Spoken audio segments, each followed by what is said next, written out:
Hi everybody, my name is Kevin and I'm the head of business development at Kraken Futures. In this video, we're going to talk about the difference between index price and mark price. So when you trade assets on a spot market, you're exchanging one asset for another. When you trade assets on a futures market, you're actually buying or selling contracts that reference the asset. You're not buying the asset itself. So this creates a situation where Bitcoin futures are traded on completely independent order books from Bitcoin spot. But the price of the Bitcoin futures contract needs to reflect the spot price of Bitcoin. So the question is, how do you tie the futures price and the spot price together? And there are two things that ensure the futures price accurately reflects the spot price. That's called the index price and the mark price. We're going to talk about them now. So if we take a step back, futures are fundamentally an agreement to exchange value at a future date. So it's critically important to define ahead of time how we agree what the fair price of the asset will be at that future date. That's what the index price does. So the purpose of the index price is to provide the fair or accurate price of the asset.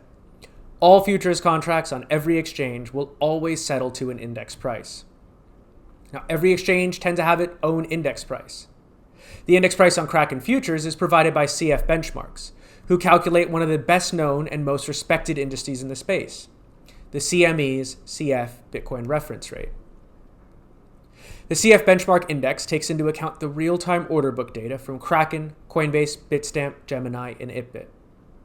And this index is absolutely critical to the successful operation of the exchange. The perpetual contract, the funding rate, is actually calculated using the index price. All fixed-term contracts settle to the spot index price. So at the end of the term, the price of the contract will exactly equal the index price. The index price is also used to bound the mark price.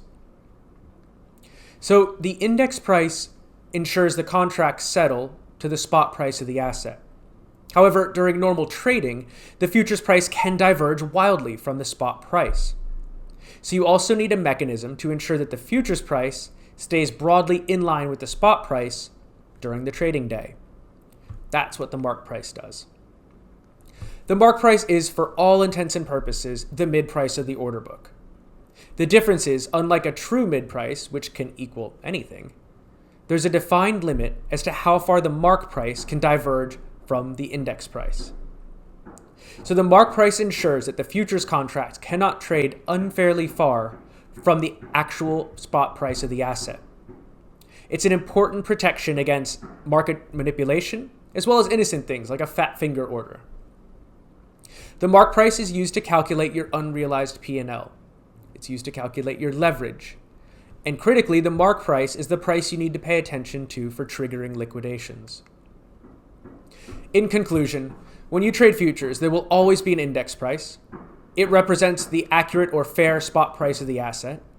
Futures contracts will always settle to a spot index price.